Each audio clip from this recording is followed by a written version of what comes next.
এরে আল্লাহর বান্দা গোলাম, আল্লাহ ডাক দিয়া কয় কুল নাহবিতু মিনহা জামিআ, আমি আল্লাহ বলেছি তোমরা সবাই জান্নাত থেকে নেমে পড়ো। আপনাদের কাছে প্রশ্ন, মানুষ নামে তো উপর থেকে নিচে, কথা বলেন ঠিক কিনা? উপর থেকে নিচে নামা হয়। আল্লাহ বলেন না তোমরা জান্নাত থেকে বের হয়ে যাও, আল্লাহ বলছেন তোমরা জান্নাত থেকে নেমে পড়ো। এরে আল্লাহ বান্দা, জান্নাত কোথায়? বলে জান্নাত তো অনেক উপরে, 7 তবক আসমান পাড়ি দিয়ে সিদরাতুল মুনতাহা, সিদরাতুল মুনতাহার পরে জান্নাত, এত উপরে জান্নাত।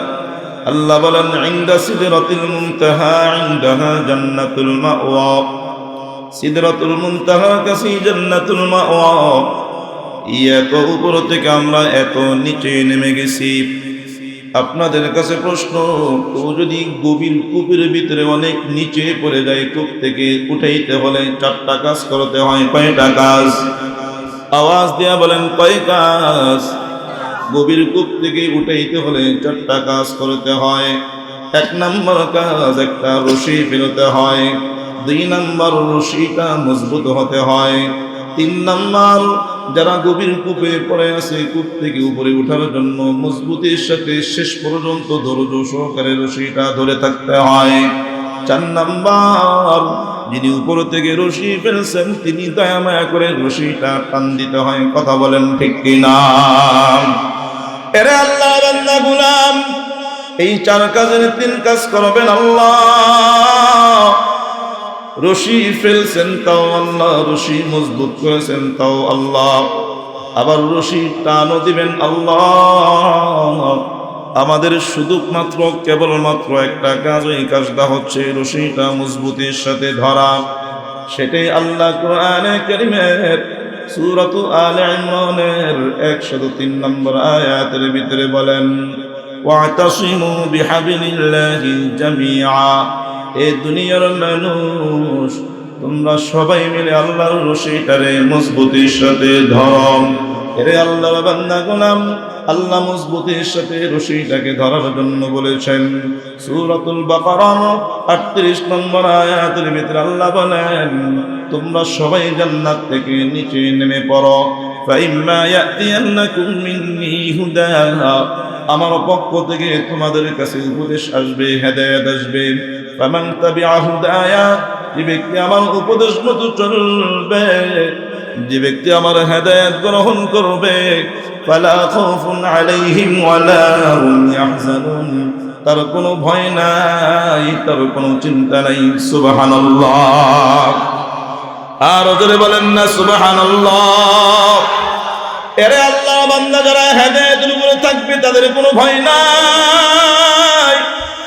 যারা হেদায়েত মতো চলবে, আল্লাহ দেওয়া উপদেশ মতো নিজের জীবন কি করবে, তাদের কোনো ভয় নাই, তাদের কোনো চিন্তা নেই। বলছেন কে? আওয়াজ দেয়া বলেন কে? জবানটা নেড়ে আওয়াজ দেয়া বলেন আল্লাহ। আর জোরে বলেন আল্লাহ। এরে আল্লাহ বান্দা, জবান নেড়ে আল্লাহর নাম উচ্চারণ করলে কি গুনাহ হবে নাকি? দুনিয়ার কোনো ক্ষতি হবে নি? বলে না না, ক্ষতি না, শুধু লাভ আর লাভ। বলেন তো, আবার ডাক দেয়া বলেন আল্লাহ। আরো জোরে বলেন আল্লাহ। আল্লাহর নাম উচ্চারণ করলে খুশি হয় কে? বেজার হয় কে? শয়তান। বেজার হয় কে? আমরা কাকে খুশি করব? নারে তাকবীর। এই আওয়াজে শয়তান বেজার হবে? নারে তাকবীর। যতটুকু আওয়াজ দেখা যায় বুড়া মিয়া কই, জোয়ান কোনো আওয়াজ টাওয়াজ নেই। কাগজ দিয়ে দিছি তুমি করে বিয়া করাইবো কেমনি মিয়া, তোমার তো আওয়াজই নেই। নারে তাকবীর। এরে আল্লাহর বান্দা গোলাম, আল্লাহ ডাক দিয়া কয় যারা হেদায়েতের পথে চলবে তাদের কোনো ভয় নেই, তাদের কোনো চিন্তা নাই। সুবহানাল্লাহ। আর জোরে বলেন না সুবহানাল্লাহ। সুবহানাল্লাহ বললে লাভ না ক্ষতি? কি লাভ? দাওয়াত তাবলীগের সময় লাগাইছেননি? কথা কয় না। দাওয়াত তাবলীগের সময় লাগাইছেন? লাগান নাই? তাবলীগের গাছতে বইছিলেন? অবশ্যই নাই। তাবলীগের সাথী ভাইয়েরা বলে রাসূলের হাদিস, কোন ইমানদার যদি একবার সুবহানাল্লাহ বলে, আল্লাহ তাআলা ওই ইমানদার বান্দা বান্দির জন্য জান্নাতে একটা ফলের গাছ দিয়া দেয়। সুবহানাল্লাহ। ওই গাছের ছায়া এত দীর্ঘ, দুনিয়ার সবচাইতে তেজি গোড়া 500 বছর পর্যন্ত দৌড়াইলে ওই ছায়া শেষ করতে পারবে না। সুবহানাল্লাহ। আর জোরে বলেন না সুবহানাল্লাহ। এরে আল্লাহর বান্দা, এই ফজিলত শোনার পর এক ইহুদি পণ্ডিত হযরতে জুনাইদ বাগদাদী এর প্রশ্ন করলেন, জুনাইদ, 3টা বিষয় আমার বুঝে আসে না, যদি তুমি সঠিক জবাব দিয়ে আমারে বুঝ দিতে পারো, আমি তোমার ধর্ম গ্রহণ করে মুসলমান হয়ে যাব। 1 নম্বর প্রশ্ন, রে জুনাইদ, কোন ইমানদার যদি সুবহানাল্লাহ বলে, আল্লাহ তাকে জান্নাতের ভিতরে বিশাল একটা গাছ দিবে, গাছের ছায়া এত লম্বা হবে, এত দীর্ঘ হবে, দুনিয়ার সবচেয়ে দ্রুতগামী ঘোড়া 500 বছর পর্যন্ত দৌড়াইলেও শেষ করতে পারবে না। এটা আমারও বুঝে ধরে না। 2 নম্বর প্রশ্ন, রে জুনাইদ, জান্নাতীরা জান্নাতে ভরপুর খাবে পান করবে, জান্নাতে তাদের নাকি পেশাব পায়খানা হবে না। খাবে পান করবে, পেশাব পায়খানা যদি না হয় পেট ফুলে মারা যাবে। আমার বুঝে ধরে না, সে পেশাব পায়খানা না করে জান্নাতের ভিতরে থাকবে কিভাবে? 3 নম্বর প্রশ্ন, রে জুনাইদ, জান্নাতীরা যখন মন চায় তখনই খাবে, যতটুকু মন চায় ততটুকু খাবে, ভরপুর খাবে। এত খাওয়ার পরে, এত পান করার পরেও নাকি জান্নাতের নেয়ামত থেকে 1 ছিটা ফোঁটাও কমবে না। কেমনে সম্ভব? হযরতে জুনাইদ বাগদাদী ডাকিয়া কয়, রে পণ্ডিত, তোমার 1 নম্বর প্রশ্ন, তোমার প্রশ্নের প্রেক্ষিতে আমি একটি প্রশ্ন করতে চাই। আকাশে যে সূর্যটা দেখা যায়, ওই সূর্যটা দেখতে কতটুকু? কয় দেখতে একটা প্লেটের মতো, একটা বাটির মতো। কথা বলেন ঠিক কিনা? বলে ওই সূর্যটাকে আসলে বাটির মতো ছোট? বলেন না না না, এই দুনিয়া থেকে কয়েক লক্ষ কোটি গুণে বড়। বলে এই সূর্যের আলো কতটুকু ছড়ায়া? বলে এই সূর্যের আলো তো সারা দুনিয়া ব্যাপী। কথা বলেন ঠিক কিনা? জুনাইদ বাগদাদী ডাকিয়া কয়, রে পণ্ডিত, যে আল্লাহ সূর্যটারে বানায়া তার আলো সারা দুনিয়ায় ছড়ায়া দিতে পারে, ওই আল্লাহ জান্নাতের ভিতরে ফল গাছ এমন দিবেন, যেই ফল গাছের ছায়া দুনিয়ার তেজি গোড়া 500 বছর পর্যন্ত দৌড়ায় শেষ করতে পারবে না। সুবহানাল্লাহ। এর পণ্ডিত, 2 নম্বর প্রশ্ন করি তোমার কাছে।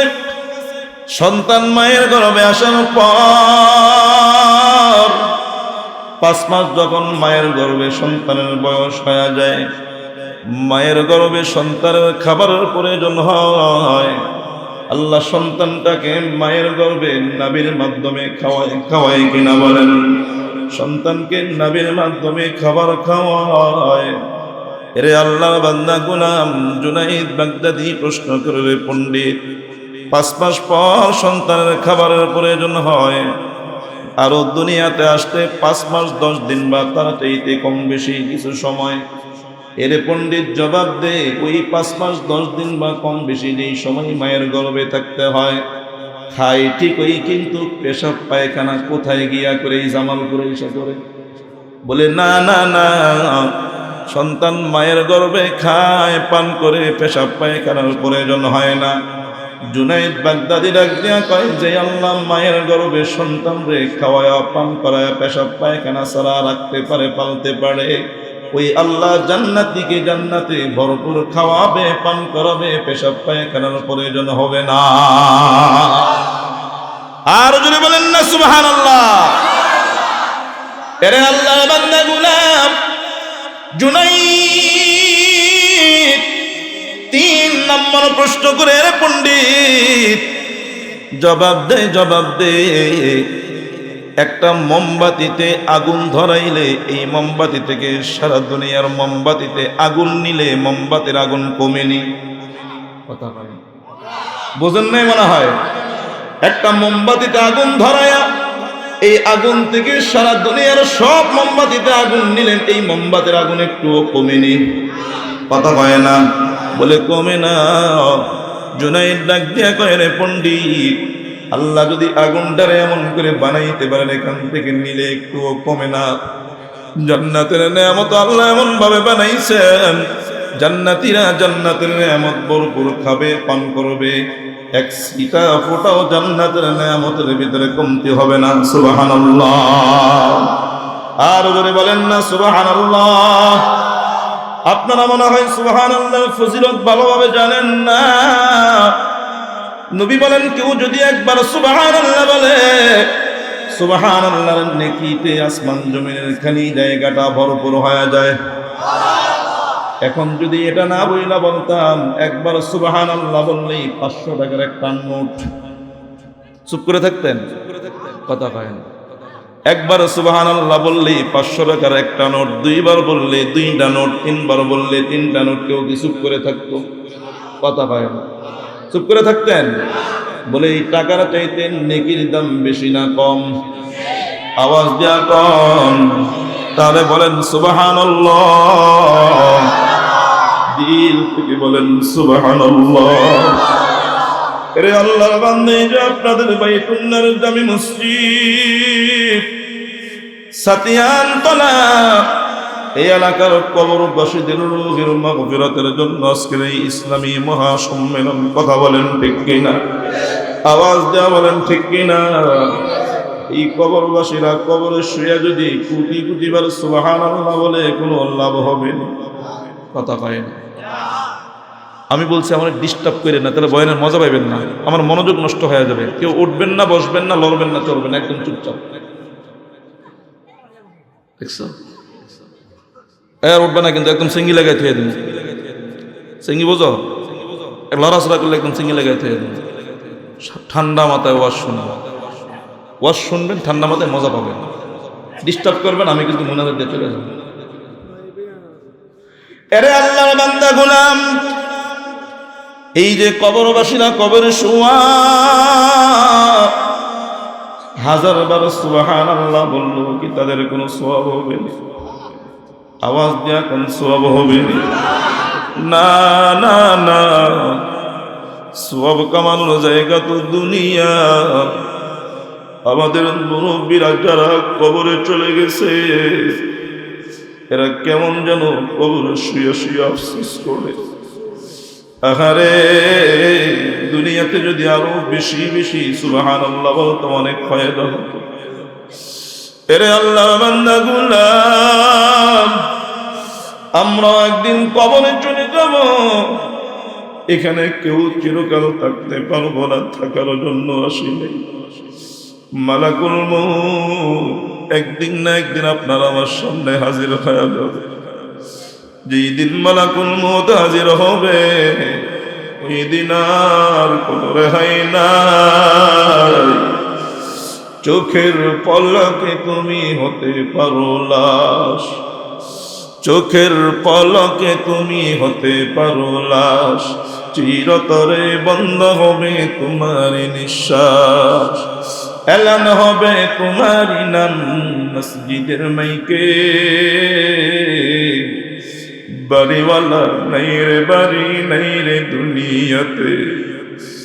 বাড়িওয়ালা নাই রে বাড়ি, নাই রে দুনিয়াতে। এই এলাকার কত বাড়িওয়ালারা যারা বাড়ি বানায় আজকে কবরে শুয়ে গেছে। কথা বলেন ঠিক কিনা? এই এলাকার কত জমিওয়ালারা জমির মালিক ছিলেন ঠিক, মালিকানার রেখে আজকে তারা কবরে শুয়ে গেছে। এরে আল্লাহর বান্দা গোলাম, টাকাওয়ালারা টাকা পয়সা রাইখা সব কিছু রেখে কবরে শুয়ে গেছে। খালি হাত নিয়া 3টা সাদা কাপড় সঙ্গে নিয়ে কবরে শুয়ে গেছে। আমরা যারা এখানে আছি, এই যে আব্দুল খালেক সরকার ভাই বক্তৃতা দিতে গিয়া বলেছেন তার বাবাও দুনিয়াতে নাই। অনেকে এমন আছে যার বাবা নাই, অনেকে এমন আছি যার মা নাই। মা বাবা মারা গেলে সন্তান মা বাবার জন্য কান্না করেও মা বাবাকে আর পায় না। কথা বলেন ঠিক কিনা? অনেক জায়গায় বয়ান করতে গেলে, অনেক জায়গায় বয়ানে গেলে কত সন্তান এইসব মুসাফা করে কেঁদে দিয়া বলে, হুজুর দোয়া কইরেন আমার মা নাই, হুজুর দোয়া কইরেন আমার বাবা নাই।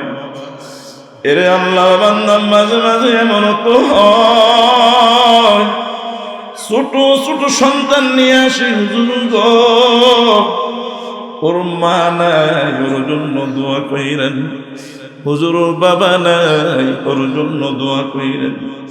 আজকের এই মজলিসে অনেকে এমন থাকতে পারেন যার মা নাই। দেখি তো কারো কারো মা নাই, একটু হাতটা উঠায়া দেখান কারো কারো মা নাই। আল্লাহ কতগুলো মানুষের মা নাই, এদের মায়েদের কবরগুলো জান্নাতের বাগান বানান। অনেকে এমন থাকতে পারেন যার বাবা নাই, কেউ কারো কারো বাবা নাই, একটু হাতটা উঠায়া দেখান কারো কারো বাবা নাই।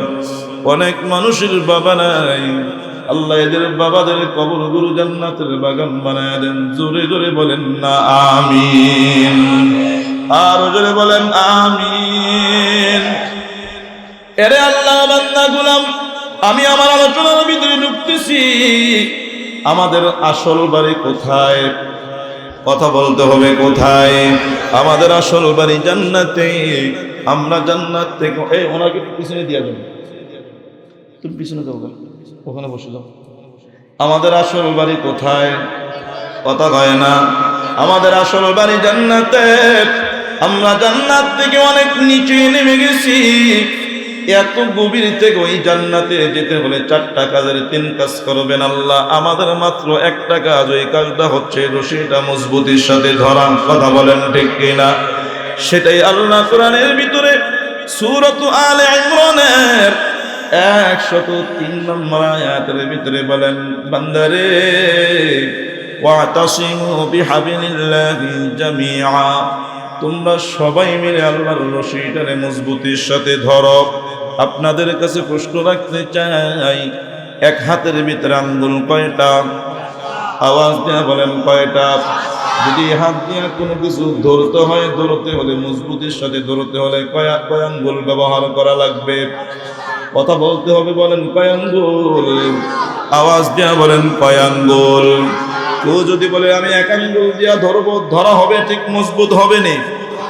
2 আঙ্গুল দিয়া ধরলে ধরা হবে ঠিক, কিন্তু মজবুত হবে নি। 3 আঙ্গুল দিয়া ধরলেও ধরা হবে, কিন্তু মজবুত হবে না। 4 আঙ্গুল দিয়া ধরলেও ধরা হবে, কিন্তু মজবুত হবে না। যখনই 5 আঙ্গুল দিয়া ধরবে তখনই না মজবুত হবে। কথা বলেন ঠিক কিনা? আমার আল্লাহ ডাক দিয়া কয়, রে বান্দা, তোমরা আমি আল্লাহর রশিটারে মজবুতির সাথে ধরো। আল্লাহ বলছেন আমার রশি মজবুতির সাথে ধরো। প্রশ্ন করতে পারেন, হুজুর আল্লাহ কি আসলে রশি ধরার জন্য বলছিনি? বলে হ্যাঁ হ্যাঁ, সূরাত আলে ইমরানের 103 নম্বর আয়াতে আল্লাহ বলেন, ওয়াতাসিমু বিহাবিলিল্লাহি জামিআ, তোমরা সবাই মিলে আল্লাহর রশিটাকে মজবুতির সাথে ধরো। এবার রশি ধরতে গিয়ে অনেকে ভুল করে ফেলে, রশি খুঁজতে গিয়ে অনেকে ভুল জায়গায় গিয়া রশি ধরে। কেউ কেউ রশি খুঁজতে খুঁজতে ফরিদপুরের 8 রশিতে গিয়া হাত লাগায়। কথা বলেন ঠিক কিনা? আর জোরে বলেন ঠিক কিনা? এরে আল্লাহ বান্দা গোলাম, আল্লাহ যে বলছেন রশিটা মজবুতির সাথে ধরো। এবার রশির পরিচয় কোথায় থেকে পাবো? আল্লাহ কোরআনে শুধু বলছেন রশিটা মজবুতির সাথে ধরতে, কিন্তু রশির পরিচয় কোথায়? হাদিসে পাকের ভিতরে আল্লাহর রাসূল রশির পরিচয় তুলে ধরেছেন। হাদিস হচ্ছে কোরআনের ব্যাখ্যা। কথা বলেন ঠিক কিনা? নবী ডাক দিয়া কয়, ক্বালান নবী সাল্লাল্লাহু আলাইহি ওয়াসাল্লাম, কিতাবুল্লাহি হাবলুল্লাহ, আল্লাহর কিতাবই হচ্ছে আল্লাহর রশি। সুবহানাল্লাহ। আর জোরে বলেন না সুবহানাল্লাহ। আল্লাহর কিতাব, এটা আল্লাহর রশি। মালিক আমার আল্লাহর নবী ডাক দিয়া কয়, মানিত্তাবাহু কানা আলাল হুদা, এই কোরআনের উপরে যে নিজে এই কোরআন মতো যে নিজের জীবন গড়বে, সে হেদায়েতের উপরে থাকবে। ওয়া মান তারাকাহু কানা আলা দালালা, কোরআন মতো যে নিজের জীবনকে গড়বে না, কোরআনের বিধান ছেড়ে দিবে, সে গোমরাহ হয়ে যাবে। হেদায়েত যে পাবে সে জান্নাতি, গোমরাহ যে হয়ে যাবে সে জাহান্নামী। কথা বলেন ঠিক কিনা? রে আল্লাহ বান্দা, আল্লাহ বলছেন তোমরা আমার রশিটারে মজবুতির সাথে ধরো। ওলামায়ে কেরামগণ থাকলে এখানে, ওলামায়ে কেরামগণ উপস্থিত থাকলে বুঝবেন আল্লাহ খুজু দিয়ে বলেন নাই, ধরার আরবি আছে আল আখযু, আখাযা ইয়াখুযু, আখযার অর্থ হলো ধরা। আল্লাহ খুজু না বইলা ওয়াতাসিমু কেন বললেন?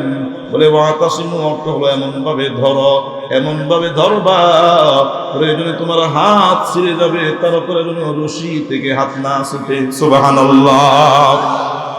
আর যদি বলেন না সুবহানাল্লাহ। আল্লাহ বুঝাইতে চায় বান্দারে, কোরআনের বিধান মানতে গিয়া, দ্বীন শরীয়ত মানতে গিয়া যদি তোমার জীবন দিতে হয় জীবন দিবা, তারপর শরীয়তের বাইরে কাজ করবা না। সুবহানাল্লাহ। আর যদি বলেন না সুবহানাল্লাহ। এরে আল্লাহ বান্দা, আল্লাহ বলছে তোমরা আমার রশিটারে মজবুতির সাথে ধরো। ওই রশি ধরার জন্য আমি বলছি এক হাতে 5 আঙ্গুলটাকে ধরতে হলে 5 আঙ্গুল দিয়ে ধরতে হবে। আপনাদেরকে আজকে এই 5 আঙ্গুলের পরিচয় সংক্ষিপ্ত আকারে আপনাদের সামনে তুলে ধরব। ওই আঙ্গুল এই হাতের রক্ত গোস্তের আঙ্গুল না। ওলামায়ে কেরামগণ বলেন 5 জিনিসের সমন্বয় ইসলাম। কয় জিনিসের সমন্বয়? কথা কন না কেন? আর জোরে কন না, কয় জিনিসের সমন্বয়? আপনারা কি রোজা রাখছেন যে কথা কইবেন না? কথা কয় রোজা রাখছেন, কথা কইবেন না? হ্যাঁ, কয় জিনিসের সমন্বয় ইসলাম? আরো জোরে কোন কয় জিনিসের? আল্লাহ কবুল করেন, বলে না আমিন। আরো জোরে বলে না আমিন। এরে আল্লাহর বান্দা গোলাম, 1 নাম্বার হলো আকীদা ঠিক থাকতে হবে। আকীদার ভিতরে কোনো ঝামেলা থাকতে পারবে না। ঈমানের ভিতরে কোনো শিরক থাকতে পারবে না। ঈমান হতে হবে শিরক মুক্ত। সুবহানাল্লাহ বলেন। 1 নাম্বার হলো ঈমান। 1 নাম্বার কি? কথা কন। ঈমানটাই মূল জিনিস। ঈমান মূল আসল জিনিস। ঈমান হচ্ছে কোনো পাত্রের তলার মতো। কিসের মতো? কথা কয় না। ঈমান হচ্ছে কোনো পাত্রের তলার মতো। পাত্রের তলি যদি না থাকে, তলা যদি না থাকে, যাই কিছু রাখবেন পাত্রে কিছুই জমবে না, সব নিচে পড়ে যাবে। কথা বলেন ঠিক কিনা? ঈমানটা মূল জিনিস। ঈমান যদি ঠিক না থাকে কোনো আমলই কাজে আসবে না। আমি বুঝানোর জন্য বলি, ঈমান হচ্ছে সংখ্যার মতো, বাকিগুলো হচ্ছে শূন্যের মতো, জিরোর মতো। একটা কাগজে কোনো সংখ্যা না নেই, শুধু শূন্য শূন্য শূন্য শূন্য বসাইলাম। কয় হাজার শূন্য বসাইলে 1 হবে? হবে? কথা কন না। হবে? সংখ্যা ছাড়া শূন্যের কোনো দাম আছে? এরে আল্লাহর বান্দা, সংখ্যা যদি না লিখি, শুধু শূন্য শূন্য শূন্য শূন্য বসায়া যায়, শুধু শূন্যের কোনো দাম নাই। যখন এই সংখ্যা বসাইলাম 1, এবার 1-এর ডান পাশে যদি একটা শূন্য বসাই, দাম হয়ে যাবে 10। কথা বলেন ঠিক কিনা? 1-এর ডান পাশে 2টা শূন্য দিলে দাম হয়ে যাবে 100। 1-এর ডান পাশে 3টা শূন্য বসাইলে দাম হয়ে যাবে 1000। 1-এর ডান পাশে 4টা শূন্য দিলে দাম হয়ে যাবে 10,000। কথা বলেন ঠিক কিনা? এরে আল্লাহ বান্দা, এবার যদি 1-এর জায়গায় 2 বসাই, শূন্য একটা দিলে দাম হয়ে যাবে 20। ওই শূন্য কিন্তু একটাই, সংখ্যা বসাইলাম 2, 1 লাফে 10 গুণ বেড়ে যায়। কথা বলেন ঠিক কিনা? এবার যদি 2-এর জায়গায় 3 বসাই, শূন্য একটা দিলে দাম হয়ে যাবে 30, আরো 10 গুণ বেড়ে যায়। এবার যদি 3-এর জায়গায় 4 বসাই, 4-এর জায়গায় 5 বসাই, এইভাবে বসাইতে বসাইতে 9 পর্যন্ত বসাই। 9 বসাই, 9-এর ডান পাশে শূন্য একটা দিলে দাম হয়ে যাবে 90। বুঝাইতে চাইলাম, সংখ্যাটা যত বড় হবে শূন্যের দামটা তত বেশি হবে। কথা বলেন ঠিক কিনা? এরে আল্লাহর বান্দা, একটু খেয়াল করে শুনবেন, ওর দিকে কেউ নজর দিয়েন না। এরে আল্লাহর বান্দা, সংখ্যা যত বড় হয় শূন্যের দাম তত বেড়ে যায়। এবার আমাদের ঈমানটাই সংখ্যার সাথে মিলাইয়া বুঝান। যারা ঈমানের পাওয়ার যত বেশি, তারা আমলের দাম তত বেশি। চিল্লায়া বলেন সুবহানাল্লাহ। আরো জোরে বলেন না সুবহানাল্লাহ। যার ঈমানের পাওয়ার যত বেশি, তার আমলের দাম তত বেশি। এজন্য সবার সুবহানাল্লাহর মূল্য এক হবে না, ঈমান অনুযায়ী সুবহানাল্লাহর মূল্য হবে। কথা বলেন ঠিক কিনা? সবার 2 রাকাত নামাজের দাম এক নয়। যার তাকওয়া ঈমান যত বেশি, তার আমলের দাম তত বেশি। এজন্য 1 নাম্বারটার নাম হচ্ছে ঈমান। 1 নাম্বারটার নাম কি? আপনারা আমার সাথে আছেন তো? অনেকক্ষণ পর্যন্ত বসে আছেন তো, ক্লান্ত হয়ে গেছেন মনে হয় নাকি? হ্যাঁ, কোমর টমর সব ব্যথা হয়ে গেছে নাকি? হ্যাঁ, আল্লাহ কবুল করেন, বলেন আমিন। আর যদি বলেন আমিন। এরে আল্লাহ বান্দা, 1 নম্বর আঙ্গুলের নাম কি? ওয়াজ মুখস্থ করতে হবে। 1 নম্বরের নাম কি? ঈমান। ওয়াজ করবো না, হাসবো। এক ম্যাজিক চলতেছে আমার ডান পাশে, অটোমেটিক। কেমনে চলবো? কেন এই ম্যাজিক দেবো, আমি ওয়াজ করতে পারি না। ম্যাজিক তো চলতেই আছে, এটা সরবে না। না তাহলে সিস্টেম হলো আমি আমার চোখ বন্ধ করে ওয়াজ করতে, কিছু করার নেই নাকি? বুঝলাম, তোরা এনে উঠেছেন কাটতে। আল্লাহ হেফাজত কেন, আমিন কর। আরো জোরে কেন আমিন। একটা ঘটনা মনে পড়ছে, বলবো? কথা কয় না কেন? সবচাইতে বড় কে? হ্যাঁ, সবচাইতে বড় কে? যে যত বড় তার দেওয়াও তত। আর কথা কয় না। রাগ করলেন নাকি? দাঁড়ায় স্লোগান দিতে পারবেন, দাঁড়ায়, যাতে মাজার কোমর কোমর শুধু হয়। নারে তাকবীর। কই দাঁড়াইছেন? কই নারে তাকবীর। সবাই সবাই মাঠে যারা আছেন সবাই দাঁড়ান। নারে তাকবীর, নারে তাকবীর। আজকের মাহফিল, আজকের মাহফিল লিল্লাহি তাকবীর। মাশাআল্লাহ। বসেন। কষ্ট পাইলেন নাকি? হ্যাঁ, আল্লাহ কবুল করেন, বলেন আমিন। জি, সবাই বসেন, সবাই বসেন। হ্যাঁ, খেয়াল করে শুনেন। আপনারা কি জেলে চিনেন? জেলে? হ্যাঁ, জেলে চিনেন? চিনেন না? যারা মাছ ধরে এদেরকে কি বলে? যারা মাছ ধরে এদেরকে কি বলে? জেলে। হ্যাঁ, যারা মাছ ধরে এদেরকে কি বলে? সবাই বলেন, কি বলে? এক জেলে, হ্যাঁ খেয়াল করেন, নদীতে, আপনাদের এই নদীর নাম কি? হ্যাঁ, বুঝি না, একজনে কম। হ্যাঁ, ব্রহ্মপুত্র। ব্রহ্মপুত্র কি নাম? মনে করেন এই নদীতে একজনে, এক জেলে একটা মাছ পাইছে, বিশাল বড় মাছ। এই বড় মাছের প্রতি সবার আলাদা আগ্রহ থাকে না? কথা কয় না। মাছের সাইজ যত বড় হয়, এটার প্রতি আকর্ষণ তত কি থাকে? জেলে বেচারা মাছটা পাওয়ার পর চিন্তা করলেন, মাছটা খাবো না, বিক্রিও করবো না, মাছটা আমাদের দেশের বাদশাকে হাদিয়া দিই। বাদশাকে হাদিয়া দিলে বাদশা খুশি হবে। বাদশা যদি খুশি হয়ে যায়, বাদশার পক্ষ থেকে মোটা অঙ্কের সুযোগ সুবিধা বা বিনিময় পাওয়া যাবে। কথা বলেন ঠিক কিনা? যেমন কথা তেমন কাজ। জেলে মাছটা পাওয়ার পর খুব যত্ন সহকারে প্যাকেট করে বাদশার দরবারে নিয়ে যায়। বাদশা মাছটা দেইকা বড় খুশি হয়। খুশি হয়ে অর্থমন্ত্রীর ডাক দিয়া কয়, জেলে রে 1000 স্বর্ণ মুদ্রা দিয়া দাও। সুবহানাল্লাহ। কত? ধরেন মাছটার দাম আছে 10,000 টাকা, দিয়া দিছে 1 লক্ষ টাকা। বেশি দিল না কম দিল? বেশি দিল। বড়দের দেওয়াও কি হয়? কথা বলেন। এখানে যে আজকে আমি তো শুনছি আমাদের শিহাবুদ্দিন বাবুপুরি ভাই কালেকশন করেছেন, আমাদের এই যে অতিথিদের নাম ধরে ধরে যখন কালেকশন করেছেন, ওনারা বড় একটা দান দিয়েছেন।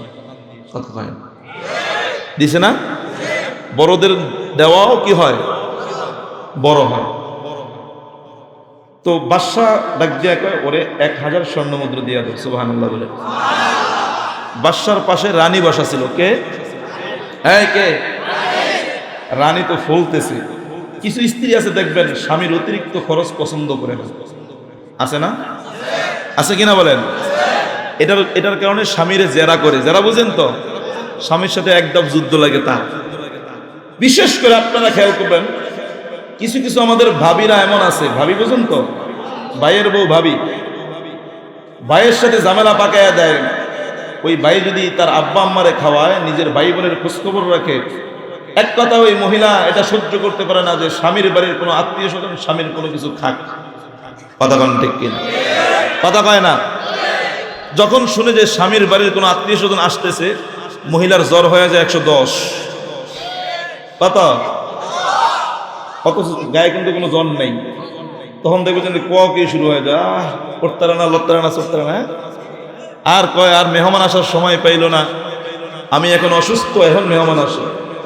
ঠিক তো দরুদ যদি এই সব মা বোনরা খারাপ না, কিছু কিছু ভাবিরা এমন আছে যখন তার নিজের বাবার বাড়ির মেহমান আসে, আসলে যদি 102-3 জ্বর থাকে, তখন স্বামীরে ডাক দেয়া কয় জ্বর হইলে কি হয়েছে, মেহমানের তো কদর করা সুন্নত তুমি জানো না? কথা কয় না কেন?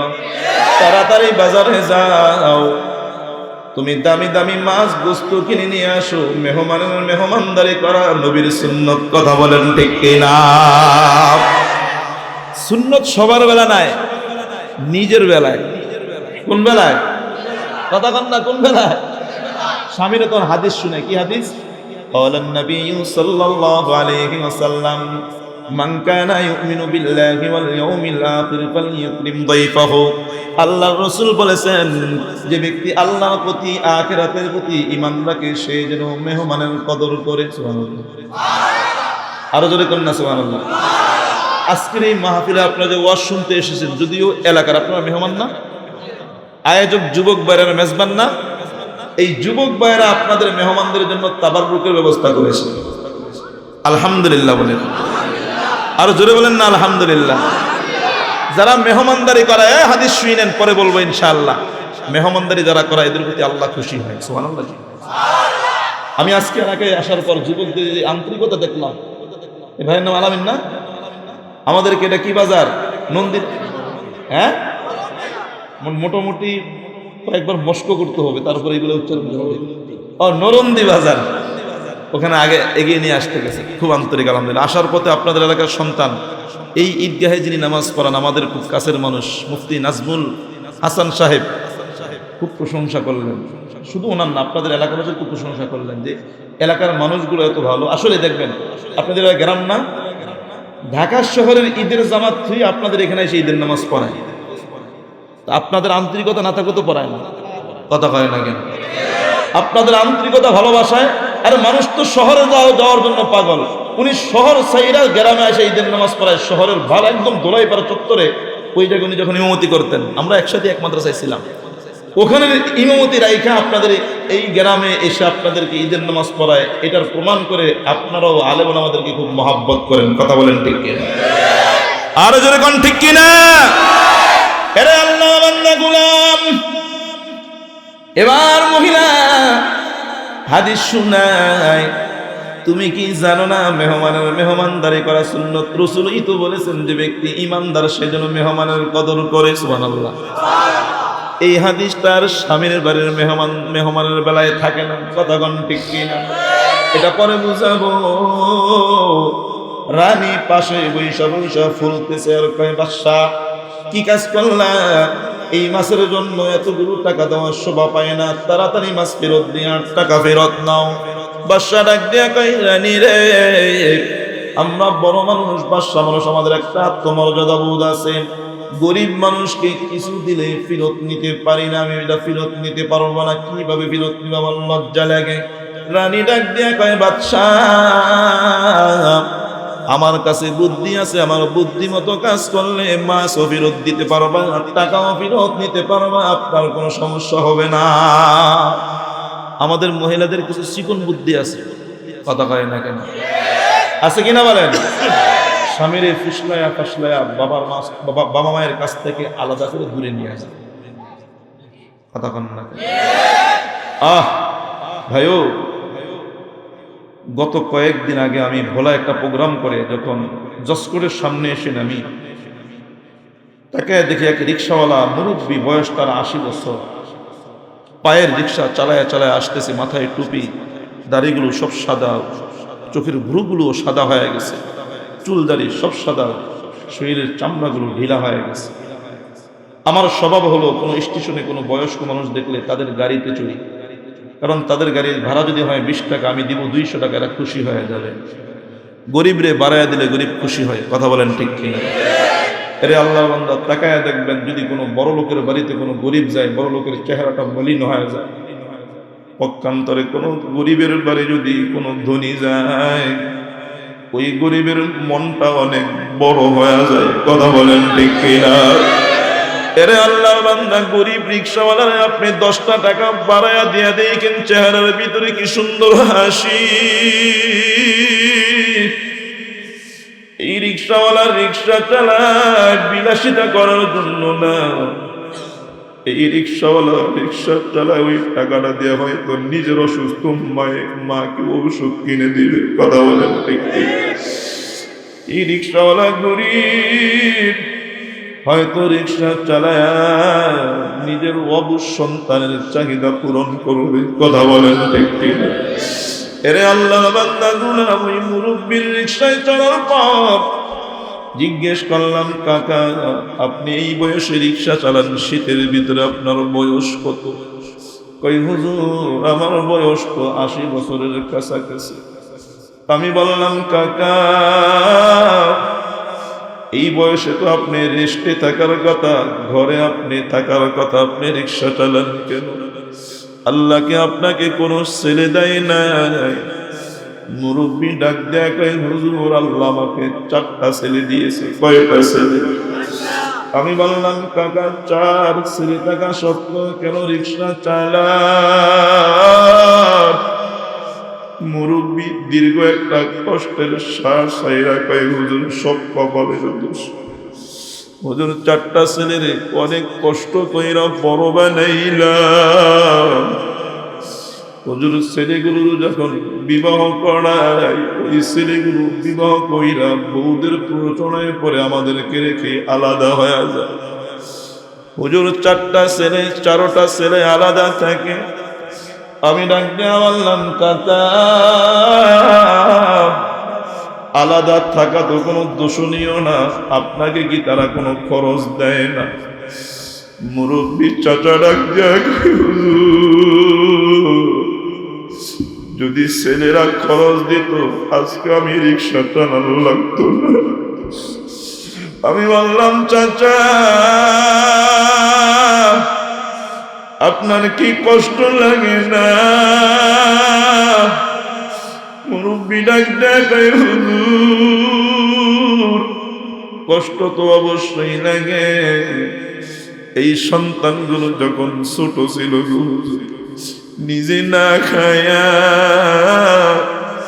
নিজের জন্য শীতের জামা না কিনা সন্তানকে কিনা দিতাম, নিজে না খায়া সন্তানকে খাবারের ব্যবস্থা করে দিতাম। হুজুর আজকে বুড়া হয়ে গেছি, এখনো রিক্সা চালায় আর খাই।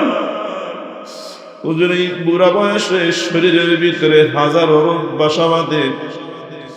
মানুষ যখন বুড়া হয়ে যায় সংসারের কর্তৃত্ব তার হাতে থাকে না। কথা বলেন ঠিক কিনা?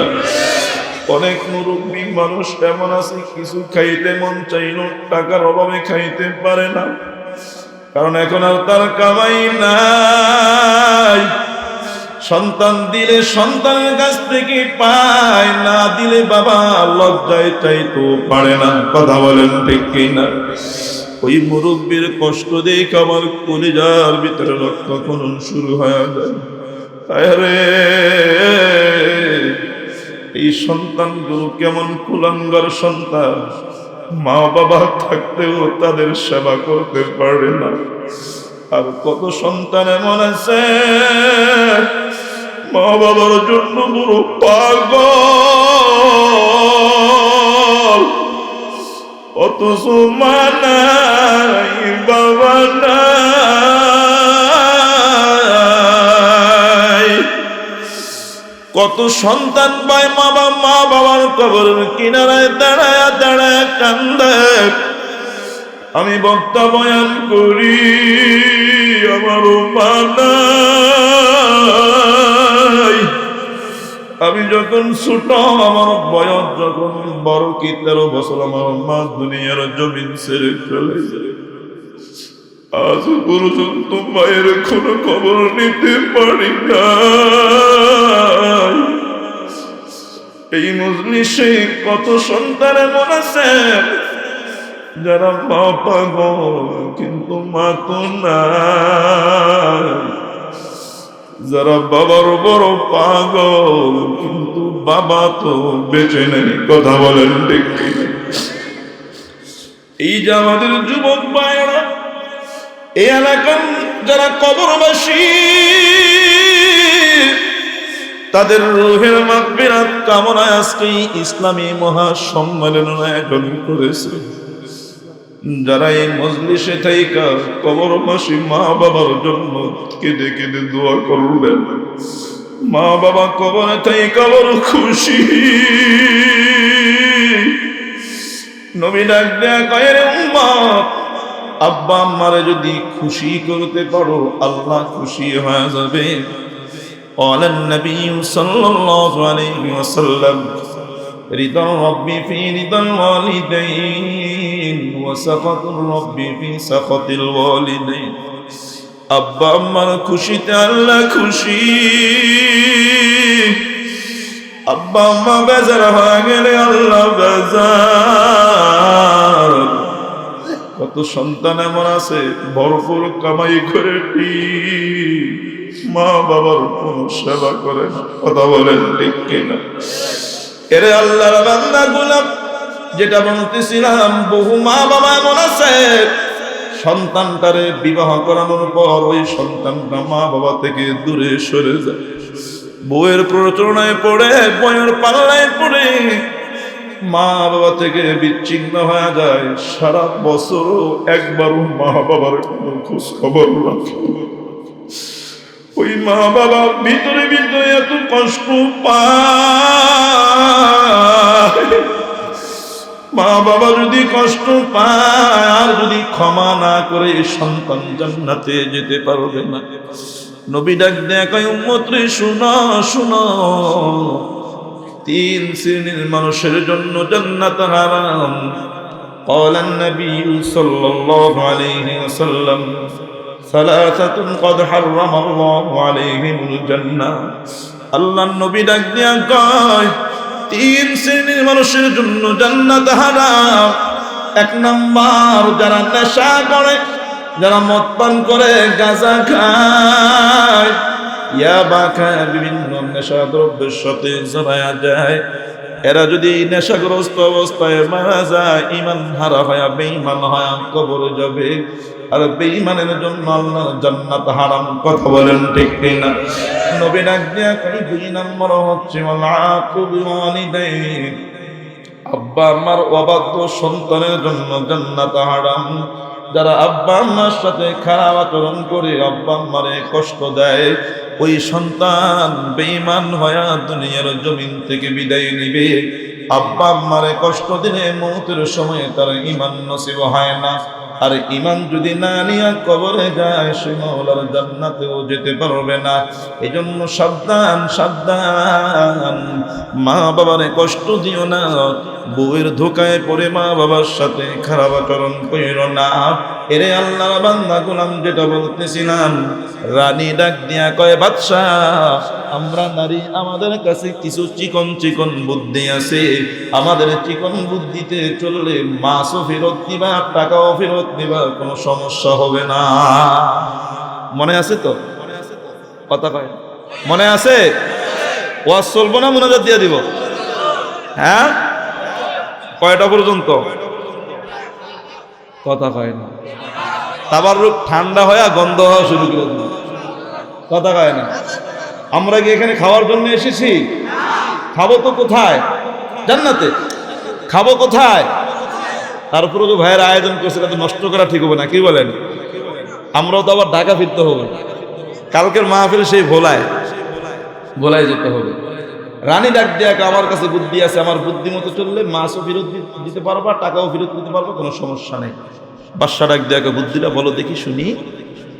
কয়, আপনি জিজ্ঞেস করবেন জেলেরে ডাক দেয়া, জেলেরে, মাছটা যে আমারে দিলি, জবাব দে, মাছটা কি পুরুষ না মহিলা? যদি বলে পুরুষ, আপনি বলবেন আমার মহিলা মাছ দরকার। যদি বলে মহিলা, আপনি বলবেন পুরুষ মাছ দরকার। যেটা বলবে বিপরীতটা বলে আপনি ঘুরাইয়া দিবেন। জেলেরে ডাক দিছে, জেলে দিঘা, জেলে দিঘা। যখন জেলেরে ডাক দিছে, জেলের কলেজের ভিতরে কামড় দিছে, হাই হাই, কি জানি ভুল হয়ে গেছে। যাই হোক, প্রশ্ন যা করবে ভেবেচিন্তে জবাব দেওয়া লাগবে। জবাবে কোনো ভুল হলে সমস্যা হতে পারে। বাদশা ডাক দেয়া কয়, জেলে রে, মাছটা তো দিনই বড় সড়ো ঠিক আছে, আমারও তো একটা পছন্দের ব্যাপার সেবার আছে, জবাব দে, মাছটা কি পুরুষ নাকি মহিলা? জেলে চিন্তা করলো কোন জবাব দিয়া কোন বিপদে পড়ে, যদি কই পুরুষ, না যদি পুরুষ মাছ পছন্দ না হয় তো ঝামেলা, যদি বলি মহিলা, যদি মহিলা মাছ পছন্দ না হয় ঝামেলা।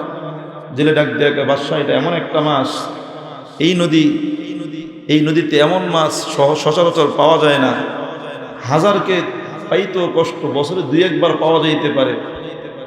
এই মাছটা পুরুষও না মহিলাও না, মাছটা হিজড়া। মাছটা কি? বাদশা তার জবাবে খুশি হয়ে ডাক দেয়, অর্থমন্ত্রী আরো 1000 স্বর্ণ মুদ্রা দিয়ে হবে। জোরে কন্যা মিয়া সুবহানাল্লাহ। রানী এর পাঠাইছে যে মাছ ফেরত দিয়া টাকা ফেরত নাও, উল্টা আরো 1000 দিতে হলো কিনা? কথা কয় না। এবার রানী তো আরো ফুলতেছে, কামডা করলা কি?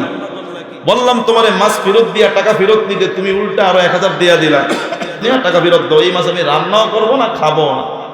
ঘরের মহিলা যদি বায়না দেয়, পুরুষ অনেক সময় দুর্বল, কথা কোন ঠিক কিনা? এরে আল্লাহ বান্দা গুলাম, বাদশা ডাক দিয়া কই কিভাবে ফেরত দিব?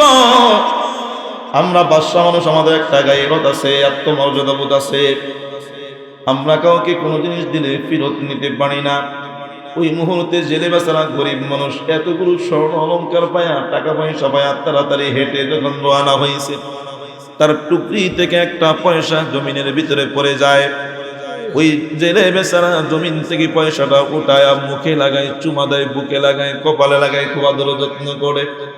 ওই দিকে রানী এই দৃশ্য দেখে ডাক দেয়া কয়, বাদশা দেখছেন কত ছোট মনের মানুষ, এতগুলো টাকা পাওয়ার পরও একটা টাকার লোভ সামলাইতে পারে না, একটা পয়সাই না নিচে পড়ে গেছে। পড়ে গেছে তো পড়ে গেছে, কি হয়েছে? গরিব বুদারা টোকায় নিয়ে যাইতো, এটা সে নিতে গেল কেন? এত ছোট মনের মানুষকে এতগুলো টাকা দেওয়া ঠিক হবে না, মাছ ফেরত দিয়া টাকা ফেরত নাও। বাদশা কয়, ঠিকই তো, এত ছোট মনের মানুষকে এতগুলো টাকা দেওয়া ঠিক হবে না। বাদশা ডাক দেয়, জেলে রে এদিকে আয়। বাদশা যখন জেলেরে আবার ডাক দেয়, জেলের কলিজার ভিতরে আবার কম্পন শুরু হয়ে যায়। হায় হায়, কি জানি অন্যায় করে ফেললাম। যেই হোক, প্রশ্ন যাই করুক, ভেবে চিনতে জবাব দেওয়া লাগবে। এরে আল্লাহ বান্দা গুলাম, বাদশা ডাক দেয়া কয়, জেলের একটা মাছের বিনিময়ে করে এতগুলো টাকা দিলাম, একটা মাত্র স্বর্ণ মুদ্রা পড়ে গেছে, সেটা লোভ সামনেইতে না পাইরা আবার কুড়ায় নিলে। জবাব দে, কেন এমনটা করলি? তোর মতো ছোট লোককে এতগুলো টাকা দেওয়া ঠিক হবে না, টাকা ফেরত নিয়ে তুই তোর মাছ ফেরত নে। জেলে ডাক দেয়া কয়, বাদশা টাকা ফেরত দিতে আমার কোনো সমস্যা নেই, তবে একটা কথা আপনি শুনে নেন।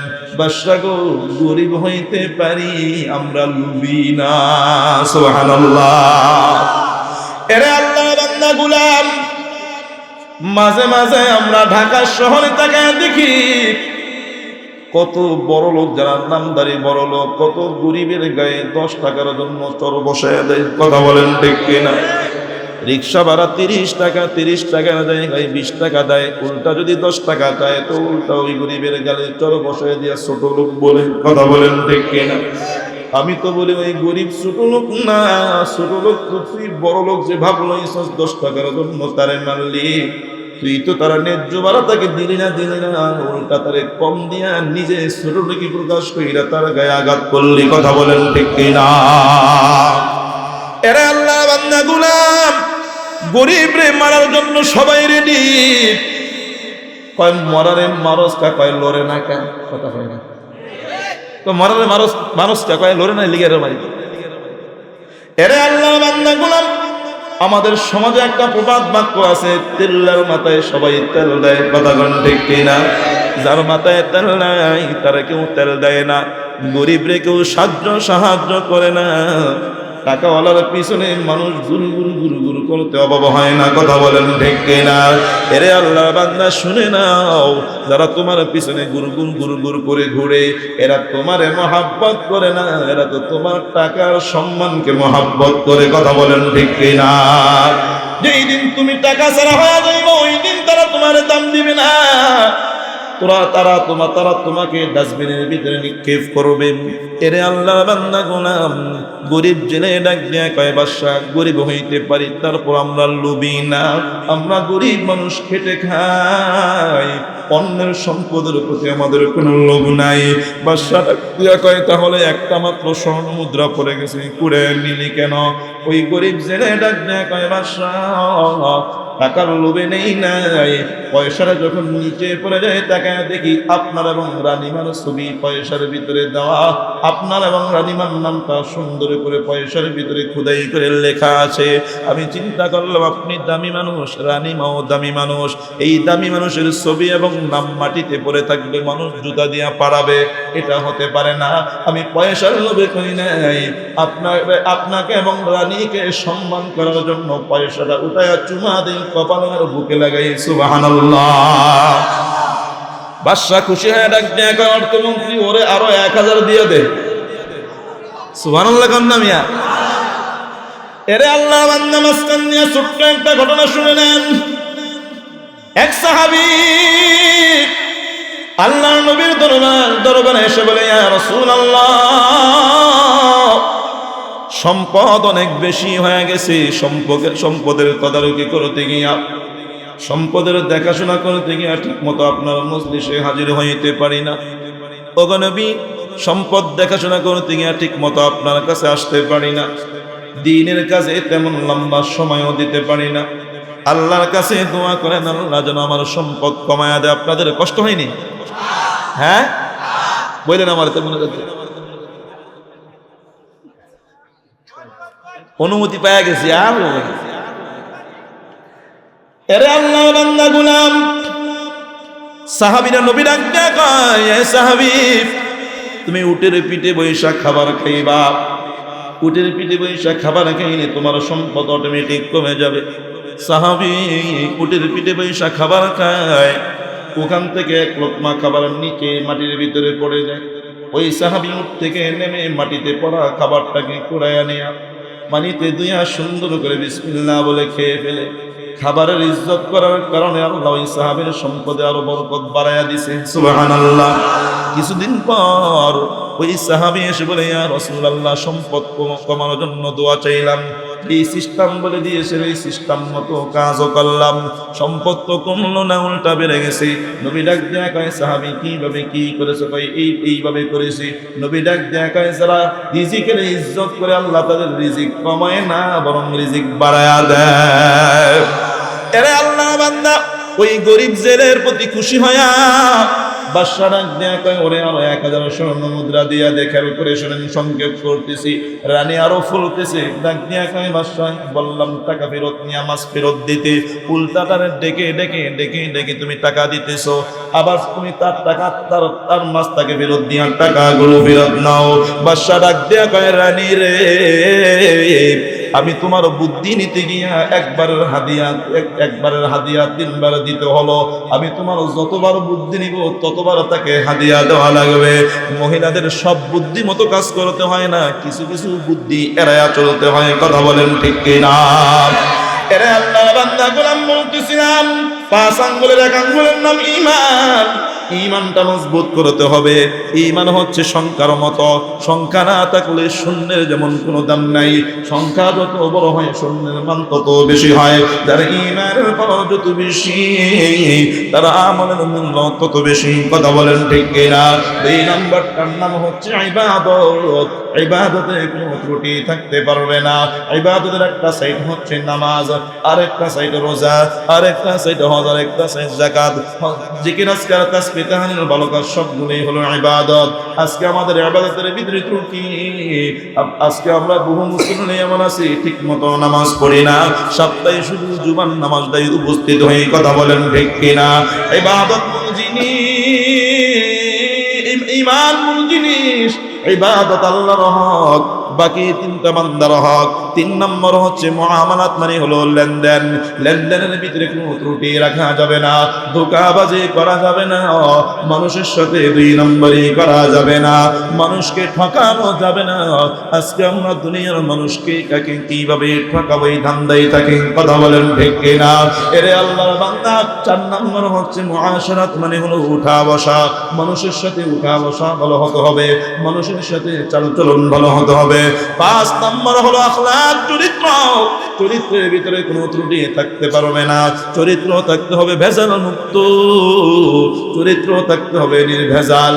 এরে আল্লাহর বান্দা, যার চরিত্র যত ভালো তার ঈমান তত মজবুত। নবী ডাক দিয়া কয়, ক্বালান নবী সাল্লাল্লাহু আলাইহি ওয়াসাল্লাম, আকমালুল মুমিনিনা ঈমানান আহসানুহুম খুলুকান। যার চরিত্র যত ভালো, যার আখলাক যত ভালো, তার ঈমান তত পূর্ণ। সুবহানাল্লাহ। এরে আল্লাহর বান্দা, এই 5 আঙ্গুলের একটার নাম ঈমান, 2 নম্বরটার নাম ইবাদত। ঈমান তো মূল জিনিস, ইবাদত হচ্ছে আল্লাহর হক, বাকি 3টা হচ্ছে বান্দার হক। আল্লাহর হক আদায় করলাম, বান্দার হক নষ্ট করলাম, জান্নাতে যেতে পারবো না।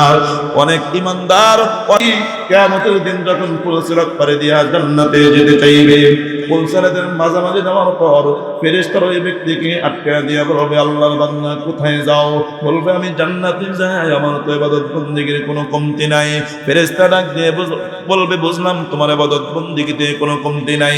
তাকায়া দেখো, তুমি দুনিয়াতে থাকতে কত মানুষের হক নষ্ট করেছিলা, দুনিয়াতে থাকতে কথার মাধ্যমে কত মানুষকে কষ্ট দিয়েছিলা, দুনিয়াতে থাকতে তোমার আচরণের মাধ্যমে কত মানুষ কষ্ট পেয়েছিল, দুনিয়াতে তুমি কত মানুষের সাথে ধোঁকাবাজি করেছিলা, তাদের কাছ থেকে তুমি দুনিয়াতে ক্ষমা নাও নাই। এদের কাছ থেকে ক্ষমা না নেওয়ার আগ পর্যন্ত তুমি জান্নাতে যেতে পারবা না। আগে ওদের কাছ থেকে ক্ষমা চাও, তারপরে তুমি জান্নাতে যাও। কিয়ামতের ময়দানে ওরা ক্ষমাও করবে না। ওই বান্দার হক যারা নষ্ট করেছে তারা জান্নাতেও যেতে পারবে না। কথা বলেন ঠিক কিনা? আল্লাহ বুঝার তৌফিক দান করে।